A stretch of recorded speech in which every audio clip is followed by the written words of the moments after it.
amcacığım. Niyetliyken rüyamızda yemek yediğimizi görürsek orucumuz bozulur mu? Yok, bozulmaz. Of Basri amca, ben çok acıktım. İftara daha çok var. Zaman geçmiyor.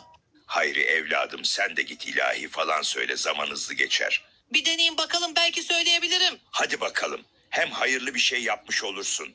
Kabe'de hacıları der Allah. Yer gökünde dinler Allah.